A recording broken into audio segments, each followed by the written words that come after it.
Hello everyone, welcome to math nut. Now no more fear of math. अब math से marks कम नहीं। तो बेटा इसी लाइन के साथ हमें डेली क्लास की शुरुआत करनी है।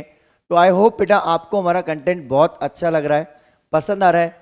तो बेटा आपको एक ही काम करना है, जल्दी से चैनल को लाइक शेयर और सब्सक्राइब कर लीजिए। तो चलिए बेटा, आज हम डिस्कस करने वाले हैं class 10th maths NCERT exemplar का सॉल्यूशन, और वो भी बेटा न्यूली अपडेटेड। बेसिकली बेटा हम मार्केट में जब बुक परचेज कर रहे हैं अभी, ठीक है, या कुछ टाइम पहले आपने परचेज की होगी, तो बुक में पुराने जो सिलेबस डिलीट हो गया वो भी कंटेंट हमें नजर आ रहा है। तो हमें एक प्रॉब्लम होती है, पहला कि सर सॉल्यूशन समझ में नहीं आता, और अगर कोई क्वेश्चन समझ में आ भी जाता है, हम सॉल्व भी करने की कोशिश करते हैं, तो हमें लगता है सर ये क्वेश्चन सिलेबस में है या नहीं। तो बेटा वही सारी प्रॉब्लम्स को सॉल्व करने के लिए बेटा हम सीरीज लेके आए आपके लिए एनसीईआरटी एग्जाम्पलर की।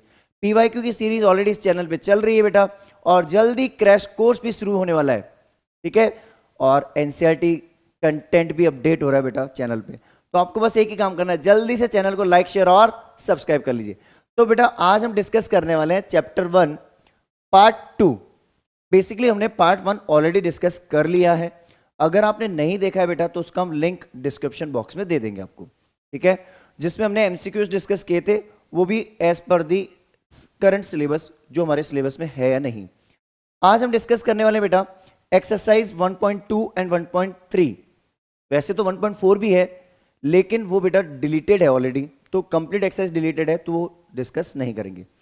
1.2 और 1.3 में बेटा वो क्वेश्चन डिस्कस करेंगे जो हमारे सिलेबस में है।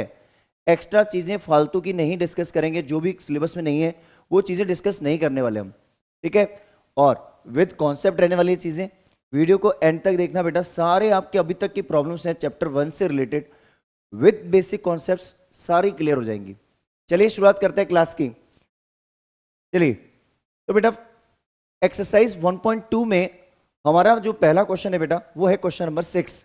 इसका मतलब क्वेश्चन नंबर 1 से लेकर 5 तक हमारा डिलीटेड पोर्शन है। अब ये जो क्वेश्चन है बेटा इसमें क्या बोल रहा है, the numbers 525 and 3000 are divisible by 3, 5, 15 and 25 and 75। इन सारे नंबर से ये दोनों नंबर डिविजिबल हैं, ठीक है, पहली चीज। और मतलब ये नंबर्स इन दोनों नंबर्स को डिवाइड कर रहे हैं, तो जो कॉमन नंबर दोनों नंबर को डिवाइड कर रहे हैं वो हमारा क्या होता है, एचसीएफ होता है। लेकिन ये डिपेंड करेगा कि क्या 75 इज द लार्जेस्ट नंबर जो दोनों में कॉमन है, या कोई और भी हो सकता है, वो भी देखेंगे हम। चलो, तो ये कॉमन फैक्टर्स है बेसिकली इनके। And what is the HCF of 525 and 3000, justify your answer, ठीक है।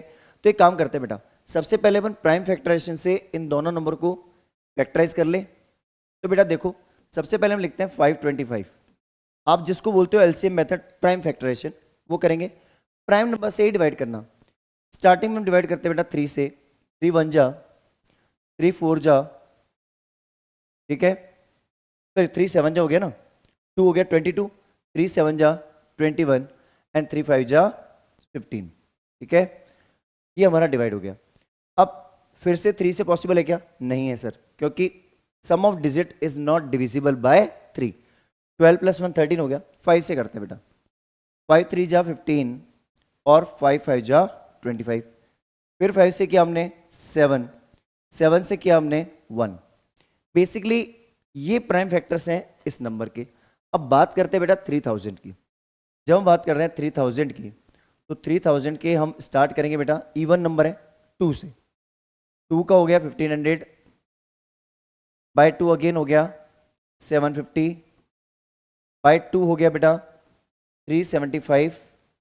अब 3 से डिविजिबल है, हाँ है sir, because sum of digits divisible by 3। तो 3 1 जा और 25 जा। अब हमें पता है कि 125 5 के मल्टीपल्स में ही होता है, 5 टाइम्स 5 1 जा और 5 25 जा, 5 से 5 टाइम्स और 1 टाइम। ये हमारा प्राइम फैक्टराइजेशन आ गया। अब देखो, अगर हम देखें बेटा तो ये दोनों नंबर 3 से डिविजिबल है, यस सर, क्योंकि दोनों में कॉमन फैक्टर क्या आ रहा है सर, दोनों में एक कॉमन फैक्टर आ रहा है सर 3, दोनों नंबर 3 से तो डिविजिबल हैं। दूसरा, दोनों नंबर 5 से डिविजिबल है, हाँ है सर। तीसरा, अगर ये दोनों नंबर 3 और 5 से डिविजिबल है दोनों नंबर, तो 3 और 5 के प्रोडक्ट से भी होंगे, मीन्स 3 इंटू 5 15 होंगे सर। क्या इसमें 5 इंटू 5 दो 5 दिख रहे हैं, इसमें दो 5 दिख रहे हैं, हाँ, दोनों नंबर 25 से भी डिविजिबल हैं। अब 75 क्या होता है बेटा, 25 3 जा, तो देखो 25 इंटू 3, इसमें भी 25 इंटू 3, बेसिकली इन दोनों में तीन ही नंबर कॉमन है, दैट इज 25 इंटू 3, तो दोनों का एचसीएफ क्या हो गया, HCF of 525, 3000 becomes 355, that is 75। Clear है? तो दोनों का एचसीएफ क्या हुआ, तो इनको ऐसे मल्टीपल नंबर्स डिवाइड कर रहे हैं, बट उन सब में लार्जेस्ट नंबर है 75, वही इसका क्या है, एचसीएफ। क्लियर है? जल्दी से इसका स्क्रीनशॉट ले लीजिए। चलिए, आई गेस आपने इस क्वेश्चन को अच्छे से नोट कर लिया होगा या स्क्रीनशॉट ले लिया होगा। चलिए डिस्कस करते हैं नेक्स्ट क्वेश्चन। नेक्स्ट क्वेश्चन जो बेटा हमारा होने वाला है, that is question number 7 of exercise 1.2। बेटा explain this number is a composite number. देखो कंपोजिट नंबर क्या होता है, जिसके फैक्टर्स 2 से ज्यादा हो या 2 से ज्यादा हो, इंक्लूडिंग 1। अगर आप 1 को इंक्लूड कर रहे हो तो बेटा 2 और फैक्टर होने चाहिए, अगर आप 1 को इंक्लूड नहीं कर रहे हो तो 2 फैक्टर होने चाहिए, ठीक है, because 1 is a factor of every number. तो 2 या 2 से ज्यादा फैक्टर्स बोलते हैं हम, तो 2 फैक्टर्स में कभी भी 1 को काउंट मत कर लेना, ठीक है। तो बेसिकली हमारे पास नंबर क्या है, 3 इंटू 5 इंटू 7 प्लस 7। देखो कोई भी दो टर्म्स या दो नंबर सेपरेट होते हैं, वो होते हैं किससे, प्लस से। बेसिकली ये एक सिंगल नंबर हो गया यहाँ से, और ये दूसरा नंबर हो गया, इन दोनों में कुछ कॉमन आ सकता है, तो हमें पता है इसका कोई मल्टीपल नहीं है, मतलब 1 है, तो दोनों में कॉमन नंबर क्या आ गया, 7। तो हम क्या लिखेंगे, 3 इंटू 5 प्लस 1। अब बेटा एक चीज देखो, अगर इस ब्रैकेट में बड़ा नंबर है तो आप इसको सॉल्व मत करना, फिर बता रहा हूं, ठीक है। अगर ये छोटा नंबर है तो सॉल्व कर सकते हो। तो मुझे पता चल गया 7 इंटू 16 हो गया, 15 प्लस 1 16, और 1 is a factor of every number. तो अपन क्या लिखेंगे, as the given number has more than 2 factors,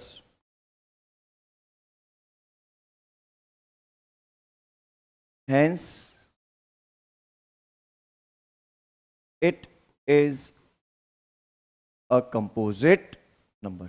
इसका मतलब है क्या है, ये एक कंपोजिट नंबर है। जल्दी से स्क्रीनशॉट ले लीजिए इसका।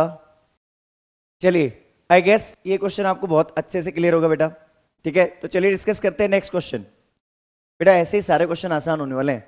अब देखो नेक्स्ट क्वेश्चन क्या है बेटा, क्वेश्चन नंबर 8। क्वेश्चन क्या बोल रहा है, अपने पास दो नंबर है, उनका एचसीएफ, मान लो ए और बी दो नंबर है, 2 numbers have HCF as 18। इनका HCF कितना है बेटा, 18 इनका HCF है। LCM कितना है दोनों का, हमें दे रखा है LCM जो है इन दोनों का वो है बेटा 380। कितना है, 380। क्या ये पॉसिबल है कि दो नंबर का LCM 380 हो और HCF 18 हो, इज इट पॉसिबल? तो एक सिचुएशन समझ लो, क्या होती है दो नंबर्स के बीच में सिचुएशन। बेटा मान लो मेरे पास दो नंबर है, ए जिसको मैंने बोला 4 एक नंबर है, ए कितना है 4, और बी कितना है, लेट सपोज 10। अब बेटा 4 के फैक्टर्स क्या होते हैं, 2 इंटू 2, 2 इंटू 2, और 10 के फैक्टर्स क्या होते हैं, 2 इंटू 5। इन दोनों में कॉमन फैक्टर क्या है, 2। तो एलसीएम मेरा क्या, एचसीएफ मेरा क्या हो जाएगा बेटा, एचसीएफ हो जाएगा 2, क्योंकि दोनों में एक नंबर कॉमन है, दैट इज 2। अगर मैं 4 को ऐसे लिख दूं बेटा, मान लो मैं लिखा 4 इक्वल्स टू 2 इंटू 2 और 10 इक्वल्स टू 2 इंटू 5, तो दोनों में जो कॉमन होता है वो एचसीएफ होता है, ये हमने पढ़ा है, तो एचसीएफ हो गया 2। अब एलसीएम की बात करते हैं बेटा। एलसीएम के बारे में आपने क्या पढ़ा है, दोनों नंबर में जो नंबर मैक्सिमम टाइम आएगा, जैसे 2 दोनों में आ रहा है, नहीं आ रहा है दोनों में तो भी लिखेंगे, नंबर सारे यूज होंगे। तो 2 दोनों में आ रहा है, ठीक है सर, मैक्सिमम कितनी बार आ रहा है, ऊपर आ रहा है 2 बार, सेकंड नंबर में 1 बार, तो हम लेंगे 2 बार। 5 ऊपर आ ही नहीं रहा है, नीचे आ रहा है, तो 5 ऊपर नहीं आ रहा है, मतलब 0 बार आ रहा है। कितनी बार आ रहा है, 0, क्योंकि 5 पावर 0 इज व्हाट, 1। तो जब नंबर कोई नहीं आता उसका मतलब 1 टाइम आता है और 0 टाइम आता है ना। तो 5 ऊपर 0 बार आ रहा है और नीचे 1 टाइम आ रहा है, तो मैक्सिमम लेते हैं, मैक्सिमम कितनी बार आ रहा है, 1 टाइम। तो इसका एलसीएम कितना हो गया, 20 हो गया ना। तो एक बात समझो बेटा, अब यहां से कंक्लूजन समझना। जब भी आप दो नंबर का एलसीएम और एचसीएफ निकालते हो तो LCM is always divisible by HCF, तब तो कंडीशन ट्रू है, अदरवाइज नहीं है। हमारा आंसर भी गलत है वरना। तो 20 डिवाइड बाय 2 इज 10, इसका मतलब ये ट्रू है। 20 कंप्लीटली डिविजिबल है किससे? 2 से। यहां देखते हैं बेटा, यहां की कहानी देखना। अब एलसीएम को जब मैं डिवाइड करता हूं एचसीएफ से, क्या आता है? 380 बाई 18 कैंसिल आउट किया मैंने, कितना? 190 बाय 9। 199 से डिवाइड नहीं होता, तो no. As HCF LCM is not divisible by HCF, hence it is not possible. Screenshot ले लो जल्दी से। चलिए, आई गेस ये क्वेश्चन भी बहुत अच्छे से क्लियर होगा, कॉन्सेप्ट क्लियर हो रहे हैं ना। चलो डिस्कस करते हैं नेक्स्ट क्वेश्चन। नेक्स्ट जो क्वेश्चन है बेटा, ये नेक्स्ट क्वेश्चन हमारा कहीं ना कहीं क्लास 9 से रिलेट कर रहा है। ठीक है, इस टाइप का क्वेश्चन मैंने आपको एमसीक्यूज में भी समझाया था। बेसिकली क्वेश्चन क्या बोल रहा है कि आपको ये चेक करके बताना है जो गिवन नंबर है without performing the long division. मतलब आप पूरा डिवाइड करने मत बैठ जाना, नहीं तो बेटा एक ही क्वेश्चन में टाइम खराब हो जाएगा। वैसे तो ये डिलीटेड सिलेबस से है, बट अगर आ जाता तो 9th का कॉन्सेप्ट है, इसलिए समझा रहा हूं। ये टर्मिनेटिंग है या non terminating? Because terminating non terminating is the part of rational numbers, और rational numbers are the part of real numbers. तो रियल नंबर हमारा चैप्टर है, उसी का पार्ट है ये। तो बताना है कि ये डेसिमल टर्मिनेट हो रहा है या नहीं। बेटा एक बात समझना, पहले एग्जाम्पल मैं लिखता हूं 5 डिवाइड बाय 2, इसका डेसिमल टर्मिनेट होगा, मुझे पता है कैसे। जब भी डिनोमिनेटर में 2 और 5 के मल्टीपल हो, या तो बहुत सारे 2 हो या बहुत सारे 5 हो, या 2 और 5 दोनों मल्टीप्लाई में हो, 2 और 5 के अलावा डिनोमिनेटर में कोई और नंबर नहीं होना चाहिए। ठीक है, तो होगा ये टर्मिनेटिंग। अगर कोई और नंबर नहीं है 2 और 5 के अलावा, अगर कोई और नंबर आ जाता है, इन केस 3 5 7 2 5 भी है बट कोई और नंबर भी आ गया, तो ये हो जाएगा नॉन टर्मिनेटिंग एंड रिपीटिंग। तो यहां पे जैसे ये 2.5 बन गया, ठीक है, क्योंकि नीचे सिर्फ 2 था, तो डेसिमल टर्मिनेट हो गया। इस क्वेश्चन में देखो बेटा, क्या ये टर्मिनेटिंग होगा या नहीं, ये कैसे डिसाइड होगा? बेटा देखो, अगर मैं किसी नंबर को टर्मिनेट शो करना चाहता हूं तो नीचे 2 और 5 मिलके क्या बनाता है? 10। तो जैसे मैं इसको अगर टर्मिनेट बनाना चाहूं तो कैसे बना सकता हूं? 5 से ऊपर नीचे मल्टीप्लाई कर दिया, नीचे क्या बन गया? 10 25। क्योंकि नीचे हम जीरोज बनाते हैं, जीरोज बनाने से क्या होता है? डेसिमल इजीली पुट हो जाता है। तो यहाँ पे जो जीरोज होते हैं वो कभी प्रॉब्लम नहीं करेंगे। जीरोज मीन्स 10 100 1000, वो कभी प्रॉब्लम नहीं करेंगे, तो उसको आप सेपरेट रखना। प्रॉब्लम कौन करेगा? 3 5 7, 3 7 3 हो गया, 7 हो गया, ठीक है, 11 हो गया। ऐसे नंबर्स जो 2 और 5 के मल्टीपल के अलावा है, मतलब 2 और 5 होना चाहिए। ठीक है, अब देखो इसको करते हैं सेपरेट बेटा। 100 को मैंने सेपरेट कर दिया, ये बन गया 105। ऊपर क्या है? 987। बेटा 105 में अगर कोई 5 नजर आ रहा है उसको सेपरेट कर दूं। अभी 5 ऐसे मत कर देना, मल्टीपल में। तो बेटा मुझे पता है 105 को लिखते हैं हम 21 5 जा। क्या लिखते हैं? 21 5 जा। बेटा ये तो टर्मिनेटिंग नंबर को ही शो कर रहे हैं, क्योंकि 100 भी किससे बनता है? 2 और 5 के मल्टीपल से बनता है, और ये 5 है। अब प्रॉब्लम कर सकता है ये 21। अगर ये 21 इससे कैंसिल आउट हो जाए न्यूमरेटर से, ठीक है, तो मेरी प्रॉब्लम सॉल्व हो जाएगी कि ये टर्मिनेटिंग होगा। अगर सॉल्व नहीं हो पाया, डिनोमिनेटर में 3 7 कुछ बच गया, तो फिर ये नॉन टर्मिनेटिंग एंड रिपीटिंग होगा। तो चलो कैंसिल आउट करते हैं। कैंसिल आउट में 3 करें, 3 7 जा, 3 3 जा, 3 2 जा, 3 9 जा, 3 3 जा 9, 3 3 जा 9, 3 2 जा 6, 3 9 जा 27। अब 7 से डिवाइड करते हैं। 7 1 जा, 7 4 जा 28, और 7 7 जा 49। मतलब क्या हुआ? 47 डिवाइडेड बाय 5 इंटू 100 आ गया। सर डिनोमिनेटर में क्या आ गया? 5 इंटू 100। 100 तो टर्मिनेट को शो करता है। देखो 10 होता है तो टर्मिनेट होता है डेसिमल, ऐसा लिखते हैं ना हम।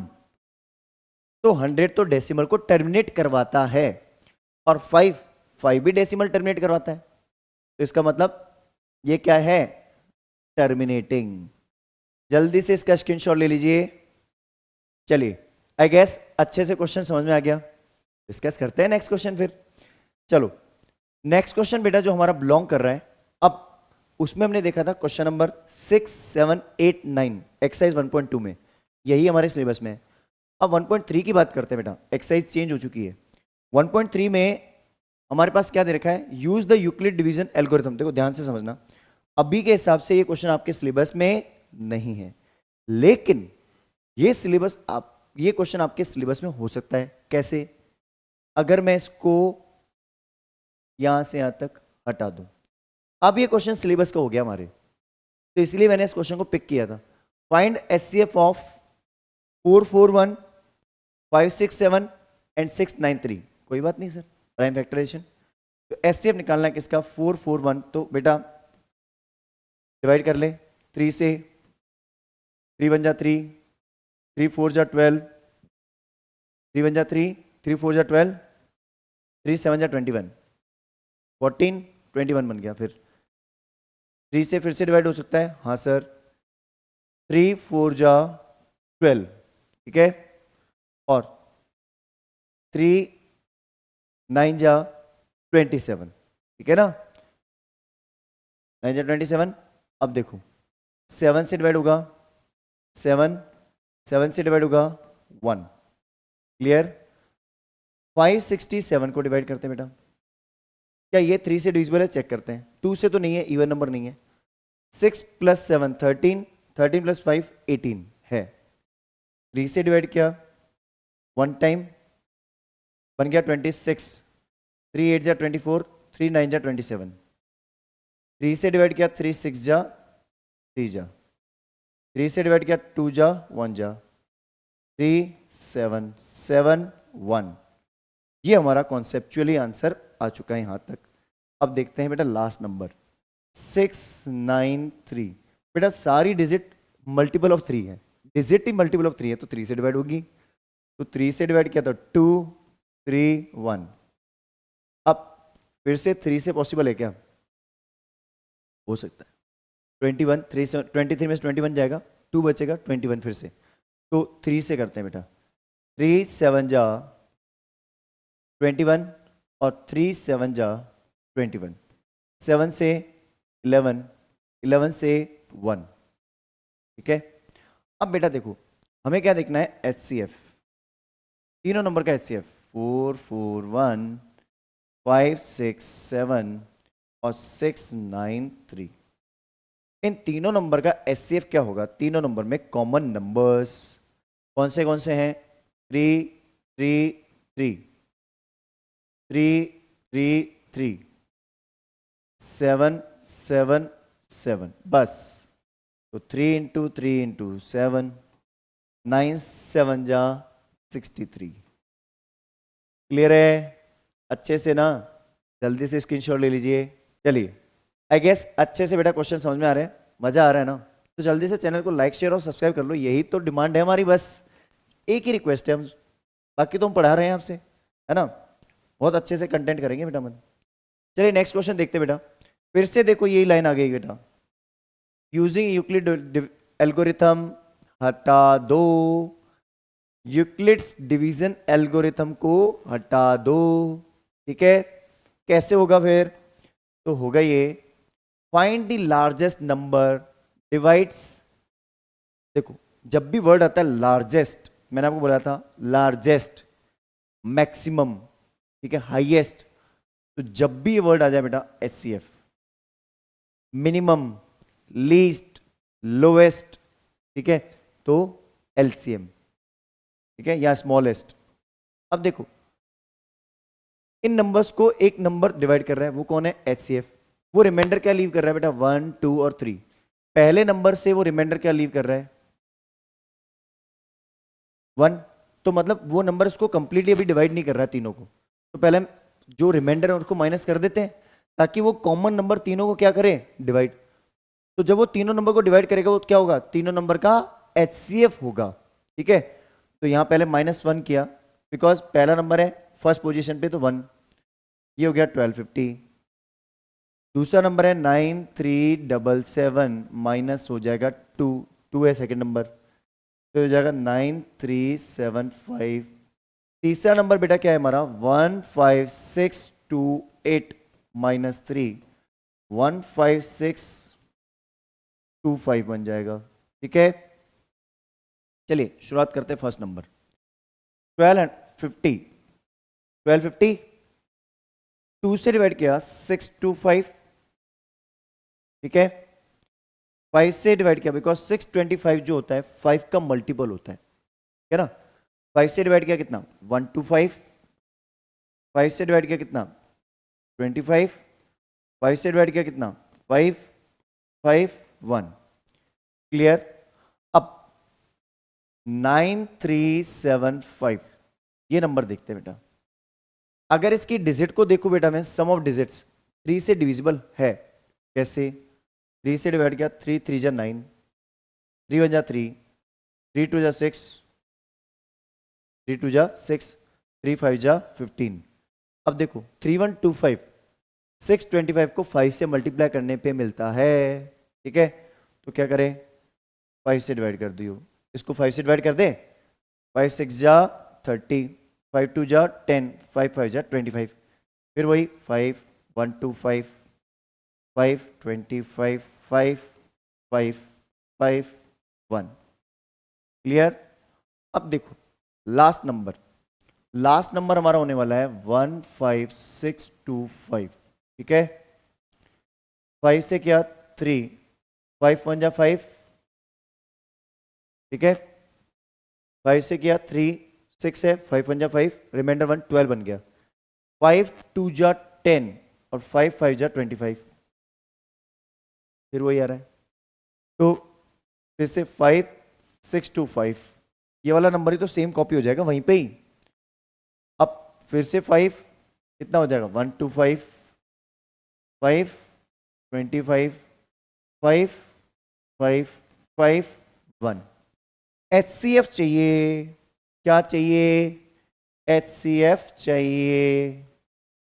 HCF क्या होगा, जो इन तीनों नंबर को डिवाइड करेगा, लार्जेस्ट नंबर वही तो होगा, है ना। तो देखो 1 5 2 5 3 5 4 5, सबसे कम 5 इसके पास है, इसलिए इसके अकॉर्डिंग चलना पड़ेगा। 1 2 3 4, 1 2 3 4, 4 5। अब इसके पास 2 है, इसके पास 2 नहीं, इसके पास 3 है, इसके पास 3 नहीं, तो मतलब आगे वैल्यूज मैच ही नहीं कर रही। तो 1 2 3 और ये 4 कितना हो गया 25 इंटू 25 625। ये जो सारे नंबर हैं 625 से डिविजिबल है। क्लियर है। जल्दी से इसका स्क्रीनशॉट ले लीजिए। चलिए, आई गेस अच्छे से ये क्वेश्चन समझ में आ गया आपको, ये वाला भी समझ में आ गया ना। बस यही तो बेटा क्वेश्चन कॉन्सेप्ट में है ही नहीं। चलो डिस्कस करते हैं फिर नेक्स्ट क्वेश्चन। नेक्स्ट जो क्वेश्चन हमारा है बेटा, हाँ ये क्वेश्चन आ गया बेटा, एक ये क्वेश्चन, एक root P plus root Q वाला क्वेश्चन। ये दोनों क्वेश्चन बच्चों को सबसे ज्यादा प्रॉब्लम क्रिएट करते हैं, लेकिन आज के बाद नहीं करेंगे क्योंकि आप समझ लोगे ना अब। ठीक है बेटा, देखो कैसे सॉल्व करना है इसको समझ लो। दो तरीके होते हैं, अपन इजीएस्ट वे में जाएंगे जिससे इजी कॉन्सेप्ट बन जाए, ताकि वही कॉन्सेप्ट हम क्या है पी और क्यू में भी लगाते हैं ना। तो एक काम करते हैं, पहले इसको इरेशनल प्रूव करना है तो हम इसको क्या अज्यूम कर लें, रैशनल। तो हम एक काम करते हैं, लिखते हैं let √3 plus √5 is a rational number. ये क्या है, एक रैशनल नंबर। अगर ये रैशनल नंबर है बेटा, तो रैशनल नंबर को हम किसकी फॉर्म में लिखते हैं, P बाय Q की या A बाय B। वेयर ये जो आपके P और Q है इसको हम क्या लिखेंगे, where P and Q are, इसको हम बोलते हैं बेटा को प्राइम इंटीजर्स, क्योंकि इनके बीच में कॉमन फैक्टर नहीं है, को प्राइम इंटीजर्स। एंड जो हमारा डिनोमिनेटर वो 0 नहीं होना चाहिए। देखो को प्राइम इंटीजर्स का मतलब समझ लो, ऊपर मैंने लिखा 12, नीचे मैंने लिख लिया लेट सपोज 9, सॉरी 9 नहीं 7। अब ऊपर वाला नंबर जो है प्राइम नंबर नहीं है, नीचे वाला प्राइम है नो डाउट। लेकिन दोनों नंबर किसी कॉमन नंबर से डिविजिबल है नहीं सर, तो इनका एचसीएफ क्या है 1, इसलिए हम इसको बोलते हैं कोप्राइम नंबर्स। जरूरी नहीं आप नीचे प्राइम नंबर रखो, आप ऐसा भी कर सकते हो बेटा, नीचे रखो 25, अब भी ये दोनों नंबर किसी कॉमन नंबर से डिविजिबल नहीं है, ठीक है, तो यही चीज ध्यान रखना। अब देखो हम इसको सॉल्व करते हैं बेटा, क्या करेंगे, किसी एक रूट को लेफ्ट हैंड साइड में रखना, दूसरे को ट्रांसपोज करना। तो मान लो √3 को आपने लेफ्ट में रखा, इसको ट्रांसपोज कर दिया p/q माइनस √5 उधर। अब बेटा स्क्वायरिंग बोथ द साइड्स, ऐसा हम पहले भी करते थे, तो स्क्वायरिंग बोथ साइड्स, दोनों तरफ की स्क्वायरिंग करनी होगा, तो यहां लिखेंगे हम √3 का square equal to p/q minus √5 whole square. बेटा देखो ये तो हो गया, √3 का स्क्वायर क्या होता है 3,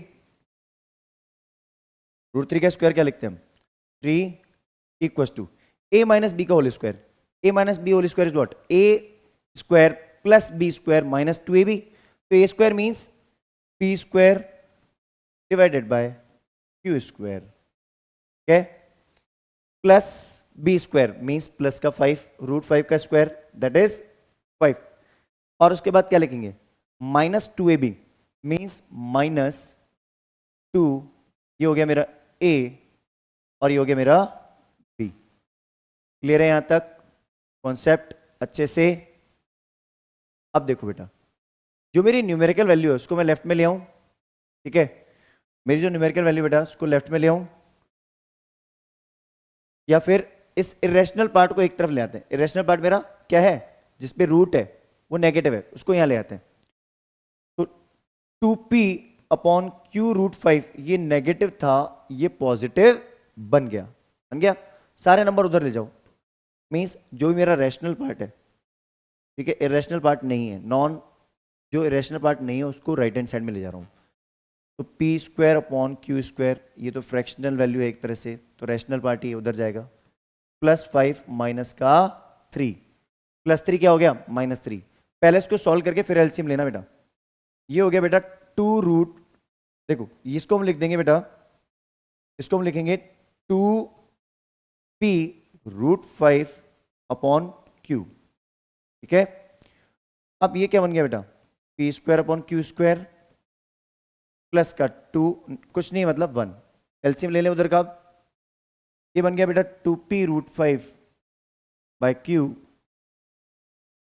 एलसीएम क्या होगा q², p² प्लस 2q², ठीक है, इतना क्लियर है। अब बेटा जी ये वैल्यू रख लो ब्रैकेट में एक बार, अब जो इरेशनल पार्ट के अलावा नंबर है, इरेशनल पार्ट मीन्स √5, उसको सबको ट्रांसपोज कर दूं, तो √5 को मैं रख देता हूं लेफ्ट में, अब ये q डिवाइड में उधर जाएगा मल्टीप्लाई में ऊपर न्यूमरेटर में, और न्यूमरेटर में मेरे पास ये ब्रैकेट के अंदर वैल्यू जो है उसको एज इट इज रख लो, ये q² भी एज इट इज रख लो, ये 2p मल्टीप्लाई में ऊपर ये डिवाइड में आ जाएगा।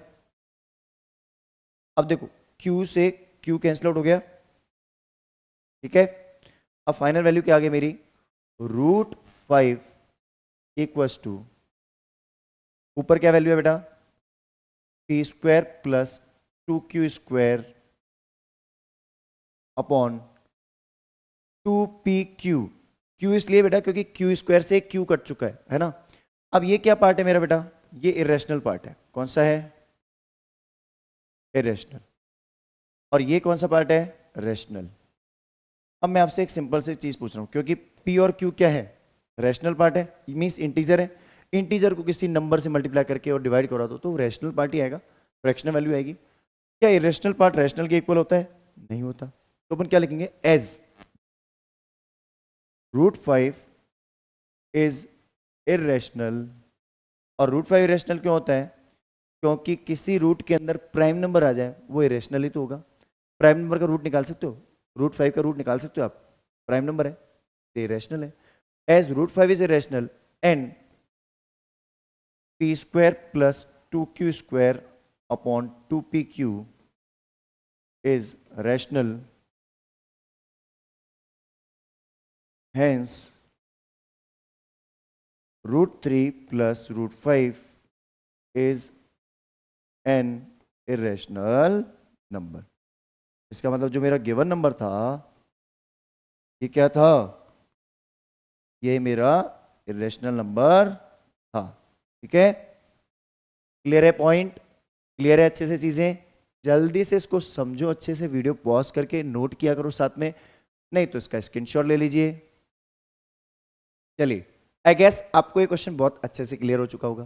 डिस्कस करते हैं बेटा नेक्स्ट क्वेश्चन। फिर नेक्स्ट जो क्वेश्चन है बेटा, ये क्वेश्चन बोल रहा है 12 टू द पावर n। बेटा ये क्वेश्चन 2 मार्क्स में काफी बार पूछा जाता है। एंड्स विद 0 और 5 नॉट। बेटा एक बात बताओ, कोई नंबर 0 से एंड कब होगा? 0 कब बनता है? 0 मीन्स 10, 100, 1000। जब आपके पास 2 और 5 मल्टीप्लाई होता है तभी तो 0 बनता है। ठीक है, तो कोई नंबर 0 से एंड कब होगा? जब उसके पास 2 और 5 का मल्टीपल होगा। ठीक है, 5 से एंड कब होगा? कोई नंबर 5 से एंड तब होता है जब उसके पास एक फैक्टर ऑफ 5, ठीक है, और कोई इवन फैक्टर नहीं होना चाहिए, क्योंकि इवन फैक्टर होते वो 0 से एंड हो जाएगा। फिर तो एक नंबर के पास 5 अगर फैक्टर है, means all the factors are odd and one factor is 5, तो 5 से एंड होगा। और अगर किसी नंबर के पास 2 और 5 फैक्टर हैं तो 0 से एंड होगा। तो वही कॉन्सेप्ट लिखेंगे, लेकिन समझ के। कैसे? पहले हम इसको लिख लेंगे, ये जो है 12 को हम लिखते हैं 2 into 2 into 3 to the power n। अब इस नंबर में as 12 don't have a factor as 2 into 5। देखो 2 इंटू 5 होता है तभी एंड विद 0 होता है, 2 into 5, so it will never and with 0। 0 से एंड होगा ही नहीं। दूसरा, also 12 can and with 5। 12 and with 5 हो सकता है if it has all factors odd numbers and one of the factor is 5। देखो कोई नंबर 5 से एंड कब होगा? देखो समझ लो, अगर मैं ऑड नंबर को 5 से मल्टीप्लाई करूंगा तो लास्ट में क्या आ रहा है? 5, तब ये 5 से एंड होगा। ठीक है, कोई नंबर 0 कब बनेगा? जब 2 इंटू 5 होगा, 10 बन रहा है, 0 से एंड होगा। तो ये दोनों ही सिचुएशन फॉलो कर रहा है क्या? नहीं, ना तो इसके पास 2 इंटू 2 इंटू 5 है, 2 इंटू 5 है, और ना ही ऑड नंबर के साथ 5 मल्टीप्लाई में, तो ना तो ये 0 से एंड होगा, ना ही 5 से। ठीक है, तो 12 power n will never end with 0 और 5, कभी एंड हो ही नहीं सकता। समझ आया? अच्छे से लैंग्वेज समझा दी, क्योंकि स्टेटमेंट में जाएगा। As it is statement compulsory नहीं, बट मीनिंग वही होना चाहिए जो हम समझना चाह रहे हैं। ठीक है, जल्दी से स्क्रीनशॉट ले लीजिए। चलिए, आई गेस ये क्वेश्चन भी बहुत ही अच्छे से क्लियर हो चुका है। डिस्कस करते हैं फिर नेक्स्ट क्वेश्चन। नेक्स्ट जो क्वेश्चन है बेटा, ये क्वेश्चन बहुत ही अच्छा, इजी और word problem type of question है। आपको एक चीज मैंने पहले ही सिखा दी, कोई भी वर्ड प्रॉब्लम होती है बेटा, उसके अंदर एक चीज हमें पिक करनी है, मिनिमम मैक्सिमम। क्या देखा है? मिनिमम। मिनिमम मीन्स, मिनिमम कब यूज होता है? Minimum, smallest, lowest, LCM। ध्यान रख लेना बेटा। देखो 3 लोग हैं, 3 पर्सन आर देयर।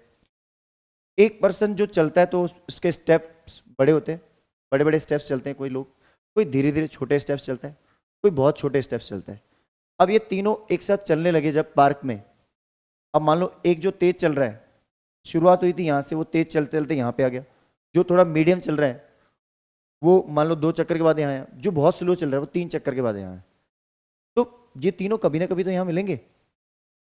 तो कितनी डिस्टेंस कवर करने के बाद मिलेंगे? ठीक है, कि कितनी डिस्टेंस इनके थ्रू कवर हो जाएगी वो बताना है। मीन्स मिनिमम कितनी डिस्टेंस कवर करनी पड़ेगी, एलसीएम। ठीक है, देखते हैं कॉन्सेप्ट क्या है बेटा। देखो, on a morning walk 3 persons step together, there steps measures, steps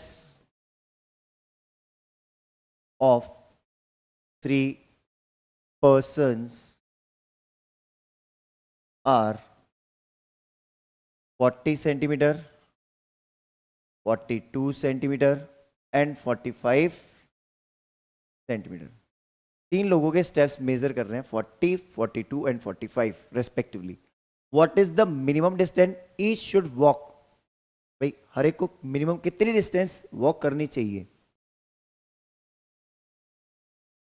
to cover the same distance, मतलब वो इन कंप्लीट स्टेप्स। भाई एक पूरा साइकिल लगाना है और हमें वो सर्किल बताना है कि उस सर्किल की लेंथ कितनी बना दें अपन। वो सर्किल गोला जो हम बना रहे हैं ना, वो कितनी लेंथ का गोला बनाए कि हमेशा वापस आके वहां मिल जाए। ठीक है, फिर वो बात अलग है कि कोई 3 राउंड लगा रहा है, कोई 4 राउंड लगा रहा है, कोई 5 राउंड लगा रहा है। ठीक है ना। देखो, अब मीन्स किसी को 50 स्टेप में वो राउंड क्लियर हो रहा है, किसी को 10 स्टेप में हो रहा है, किसी को 20 स्टेप में हो रहा है। अब देखो, बेसिकली ये जो क्वेश्चन है हम देखें तो LCM of here we will find LCM of 40, 42, 45 to find minimum distance।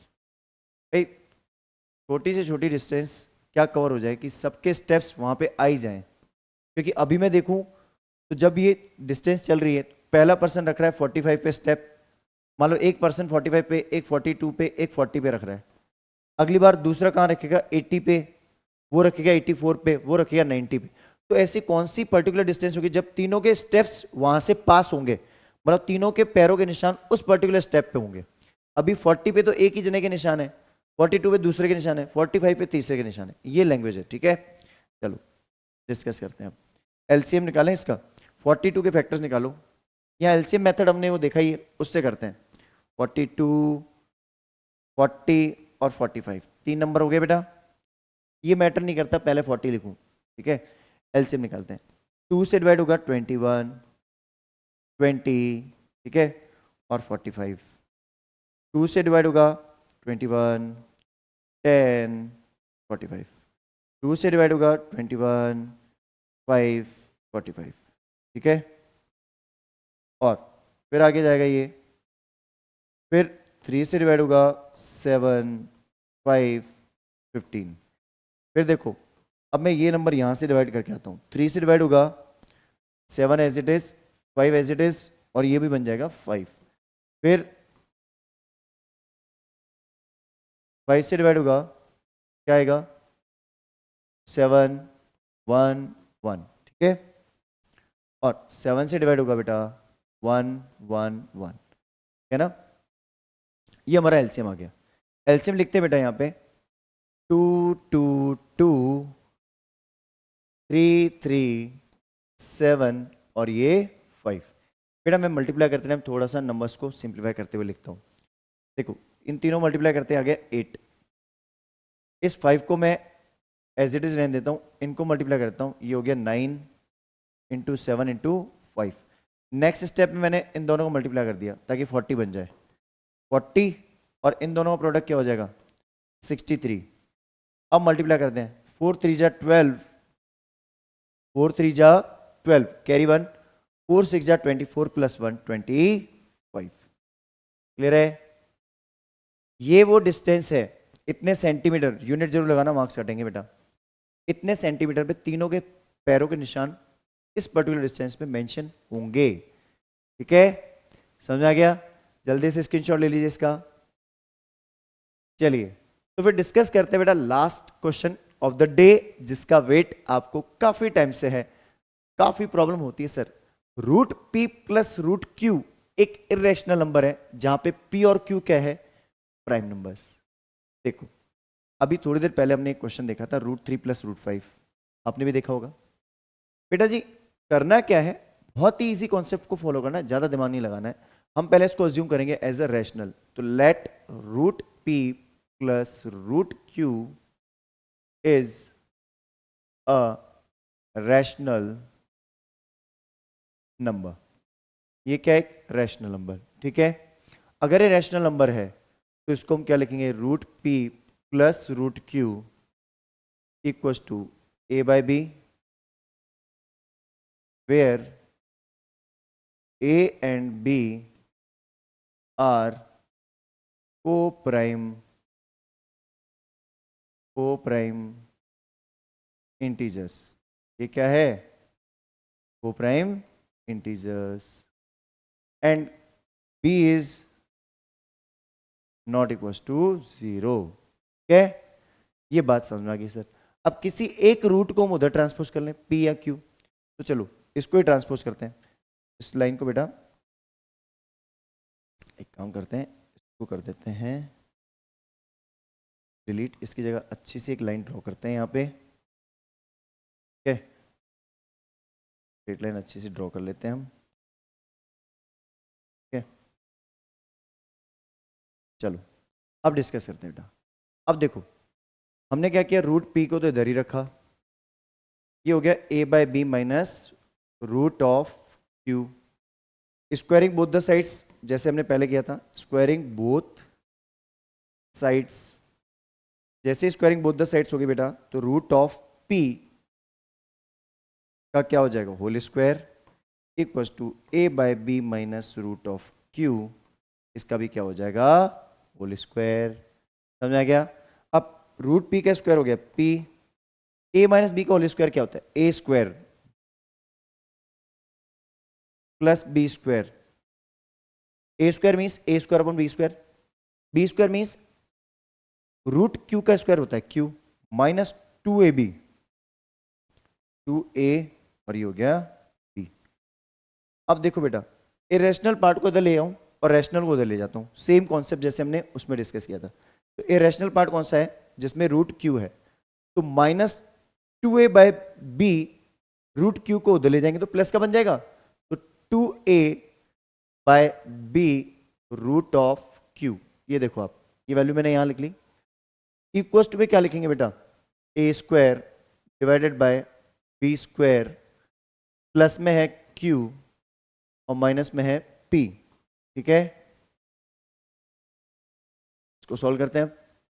यहां बेटा जी एक बात समझना, ये बी है, ठीक है, यहां पे हम इसको एज इट इज लिखते हैं पहले, 2a by B root of Q, LCM ले लें, क्या आ रहा है? B square. A square as it is रहेगा, बी स्क्वायर मल्टीप्लाई होता है, तो Q into B square, Q B square minus P B square. ठीक है, तो रखो ब्रैकेट में बेटा, कि जब भी मल्टीपल टर्म्स आए उधर से वैल्यू ट्रांसपोज होके आएगी, ब्रैकेट लगाओ। रूट क्यू को रखो बेटा यहीं पे ही।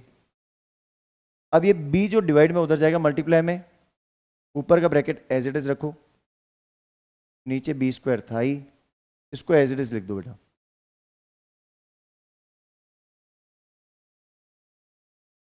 और अब क्या करें, ये 2a जो है मल्टीप्लाई में ये डिवाइड में आ जाएगा, अब b से b कैंसिल आउट हो जाएगा, तो finally root Q equal to क्या आ जाएगा?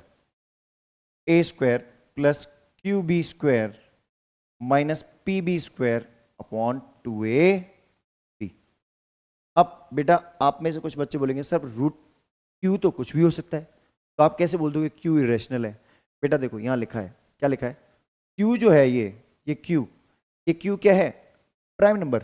तो प्राइम नंबर का रूट क्या होता है? इरेशनल। तो हम क्या लिखेंगे? ये है इरेशनल और ये है नॉट इक्वल टू रैशनल, क्योंकि ए और बी रैशनल का पार्ट थे। ठीक है, और रूट है ही नहीं इनके पास। ठीक है, यहां पे हम देखते हैं, एक लाइन ड्रॉ करते हैं बेटा, यहां से हम लाइन ड्रॉ करते हैं, तो ये फिर से कॉन्सेप्ट आगे आ जाएगा। तो हम क्या लिखेंगे? As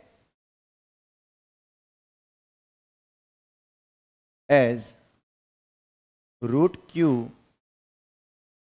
is an irrational number and जो दूसरा पार्ट है मेरा, A square plus Q B square minus P B square upon 2ab, ठीक है, इज अ रैशनल नंबर, ठीक है, hence root P plus root Q is an irrational number, ठीक है। क्लियर है, अच्छे से समझ में आ गया ना? बस बहुत ही आसान कॉन्सेप्ट है, जल्दी से स्क्रीनशॉट ले लो बेटा इसका। चलिए, आई गेस बेटा आपको ये कंप्लीट एक्सरसाइज 1.2 और 1.3 अच्छे से समझ में आ गई है। अगर आपने 1.1 नहीं देखी है तो उसका हम लिंक बेटा डिस्क्रिप्शन बॉक्स में डाल देंगे, आप उसे जरूर देखना बेटा। और इस चैनल को बेटा अभी तक आपने लाइक शेयर और सब्सक्राइब नहीं किया तो वो जरूर करना। और एक लास्ट लाइन बेटा, math nerd now no more fear of math, अब मैथ से मार्क्स कम नहीं। तो बेटा ये हमारी टैगलाइन है कि मैथ्स में फियर दूर करना है।